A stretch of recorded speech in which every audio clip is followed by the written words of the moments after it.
Hello everyone, welcome back to another video on the channel. In this video, I'm going to help you solve one of the greatest problems that concerns a lot of fitness enthusiasts, and that is that we're stuck in push-up numbers.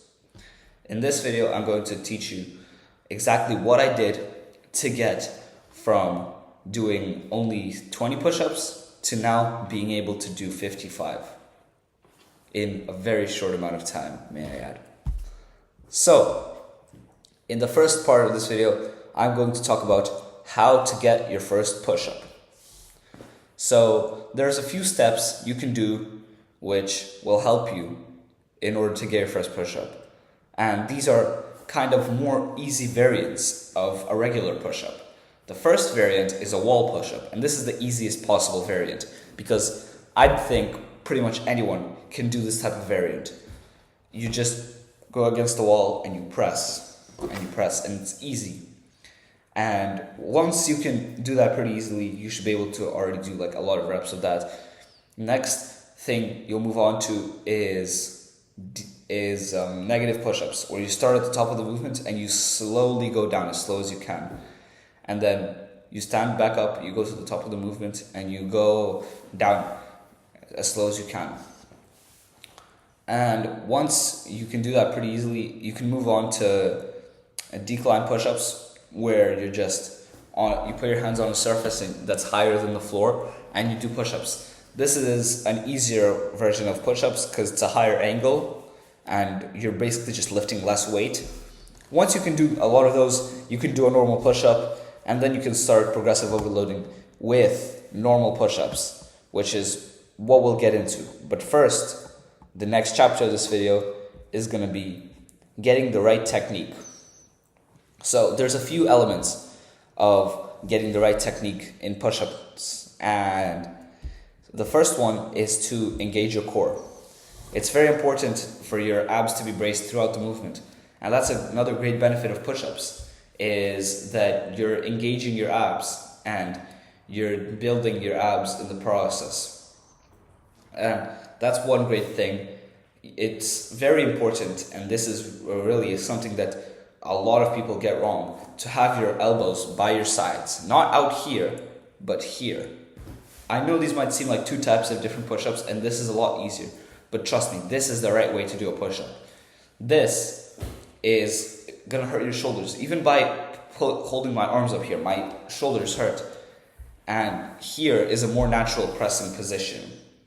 This is okay, and that's different. That's a wide push-up. But this is not a push-up at all. This is how you should do your push-ups. And one important nuance is that you go to 90 degrees, but I think all of us knew that. It's just a reminder that you need to know, is that always go to 90 degrees or beyond on a push-up, otherwise the rep won't count.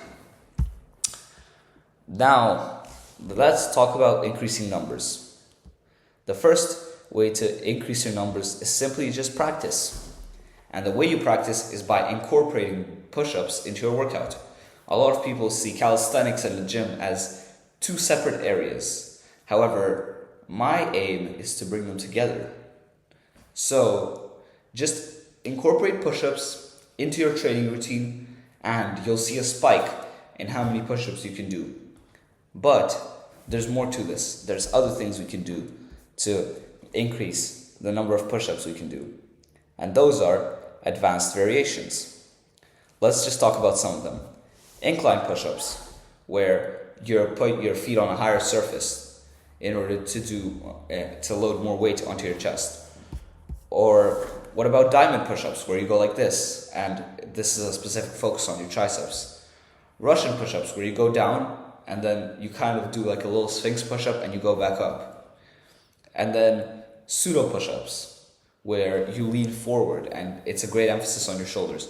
Archer push-ups, where you go like this, which is pretty hard. And then finally, one-arm push-ups and handstand push-ups are really hard. I can do one-arm push-ups. I can't do handstand push-ups yet, simply because I can't really do a handstand. But all of these variations are using a technique called overcompensation. That is when you do a harder variation of the easier exercise so that the easier exercise becomes even easier. So imagine, after doing pseudo push-ups, do you really think normal push-ups are going to be a challenge? Hell no. They're going to be very easy. And after doing one-arm push-ups, you're just going to be flying. Push-ups are like nothing compared to a one-arm push-up. So that is the lesson extracted from these push-up variants, is you're going to be able to do a lot more push-ups because you're used to heavier and harder push-ups. And another thing is weighted push-ups. You can just add weight, and that's a great way to boost the amount of normal push-ups you can do, because once again, the second you take off the weight, you're flying. And this allows for another measure of progressive overload, because usually you can only progressive overload with the number of reps, but now you can also progressive overload with the amount of weight you're lifting. And that's another way that you can boost your progress in push-ups. So I hope you found this video helpful. Your actionable step is to implement one of these advanced training techniques if you can already do a push-up, or implement one of the techniques to try to get your first push-up. And in a week, you can return to this video and tell me if your push-up numbers went up or if you got your first push-up. Thank you for watching. Embrace progress, not perfection. See ya.